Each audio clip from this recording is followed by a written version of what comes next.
You're 3 months into your transformation journey. The vision board watches from the wall. But today, that fire in your veins feels like barely warm embers. This is the crossroads where most women turn back, where dreams die quiet deaths. But what if the middle of the journey, this messy, unglamorous middle, is exactly where your deepest transformation waits? I'm about to share the exact 8 practices that have helped me sustain my inner fire when the path gets dark. If you've ever abandoned your own journey halfway through, this video might just change everything. Because let's get real for a moment, the space between a caterpillar and butterfly is not Instagram worthy. Inside that chrysalis is literal goo.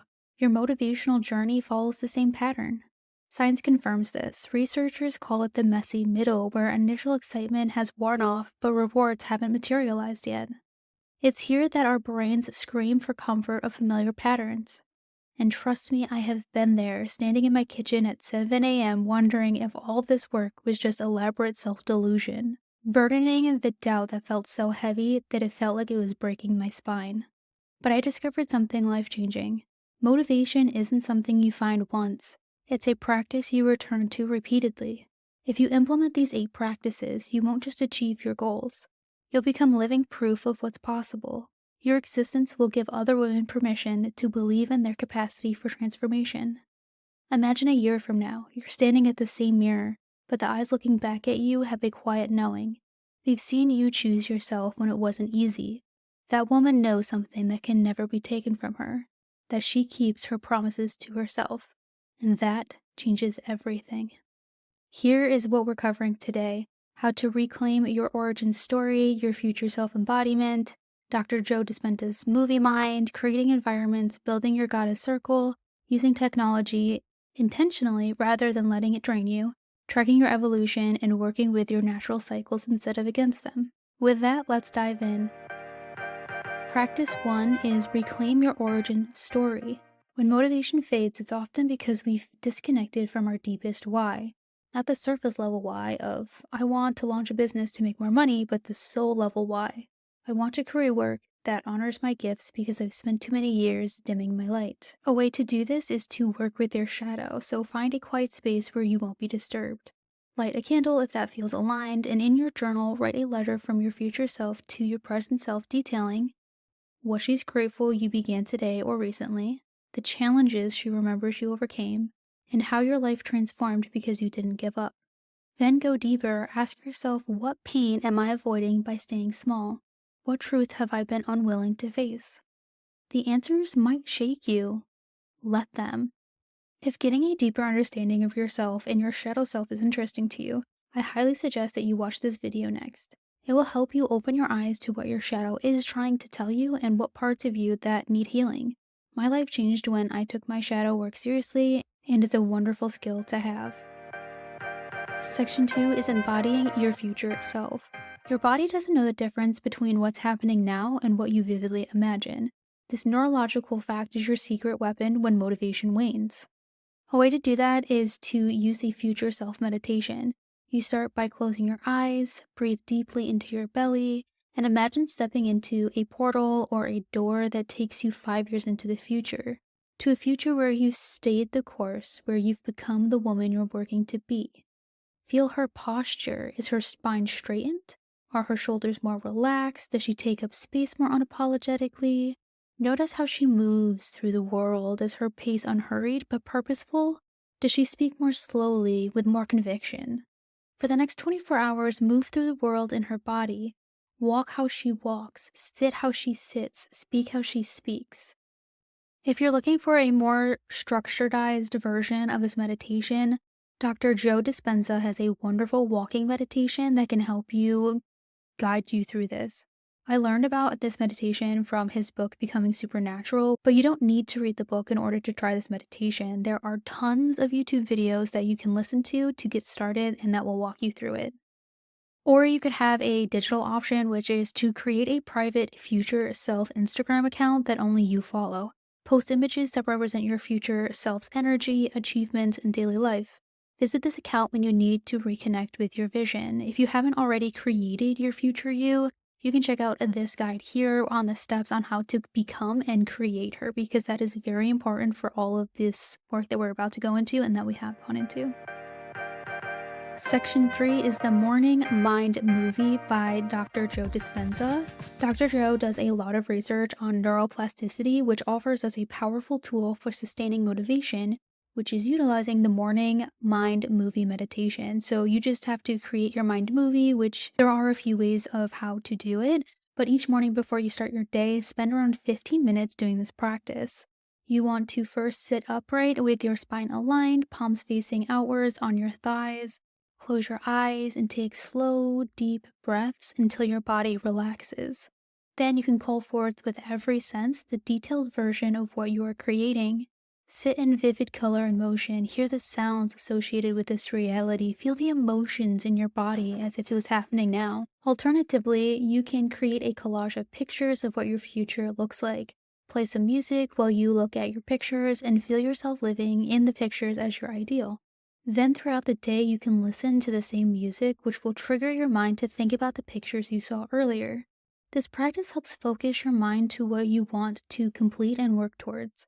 By reminding yourself every morning, you won't forget your why. And the key here is to make sure that you are generating an elevated emotion of already having achieved your desire. I am currently doing a 30-day challenge of doing Dr. Joe's meditations every day, and I will be posting my results on my YouTube channel, so definitely subscribe if you're interested in seeing what results, if any, come of my meditation. Your brain doesn't know the difference between having an experience in your outer world and having an experience in your inner world. Dr. Joe Dispenza explains, by consistently creating this inner experience, you're programming your subconscious to seek and create that reality. Section 4. Design your environment for success. Your physical space is constantly speaking to your subconscious. So what is your saying? One way of creating a helpful space is to create a success space. Designate a small space in your home, even just a corner of your desk, as your success altar or space. This isn't about religion, it's about creating a visual anchor for your intentions. You can place objects that represent your journey, perhaps a book that changed your thinking, a photo of someone who embodies what you're working toward, a written information that resonates deeply. Or create this soundtrack of your becoming. Create a playlist specifically designed to ignite your motivation. Not just any upbeat songs. Choose music that makes your cells vibrate with possibility, that reminds you of who you are becoming. Spotify has a ton of great already generated playlists, so I definitely suggest taking some time, listening to a bunch of them, and then making your own playlist and then adding them to that playlist so it's easier to find later. Section 5 is cultivating your circle. A Harvard study found that you're 95% more likely to complete a goal when you have a specific accountability partner or group. But this isn't just about accountability, it's about finding the women who can see your highest self, even when you've temporarily lost sight of her. So, how to find your soul sisters. Look for women who challenge you lovingly when you make excuses. Celebrate your wins without competitive undertones and are doing their own deep work. This circle can form in person through local networking groups, workshops, or even by hosting your own women's circle. You can start small, even one aligned sister can change everything. Another way is finding local fitness groups that may be just female oriented. I did start going to a female empowerment group a few months back where I meet every week, and it's been so incredible to find other strong women living their lives. Or if in person is a little bit intimidating, you can look online for communities that are centered around growth rather than commiseration. Many free Facebook groups exist, as well as Discord groups that can start you on your journey. And if you're looking for one right now, I did create a Facebook group where I'm trying to build up a community of women who want to share their wins, struggles, and offer support to others on their journey. A place where we can safely meet others and start to build up a community where we are unafraid of stepping into our power and want to connect with others. Section 6 is harnessing technology intentionally. Technology is neither villain nor savior. It's a tool that serves you when used with intention. A way to do this is to set digital boundaries for your own protection. Create technology-free zones in your home so that way your brain can relax and just be present and allow you to refocus on what matters. Another one is to establish specific times when notifications are turned off. Being constantly connected can lead to stress, can lead to burnout, can lead to you being distracted. It's just really nice to have a nice set time where you can just disconnect from everything and be one with yourself.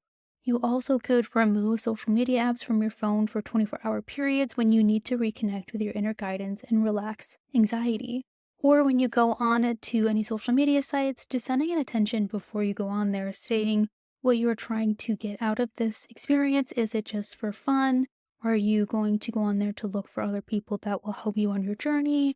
Or just what are you doing with social media at that point? Section 7 is to track your evolution and not just your goals.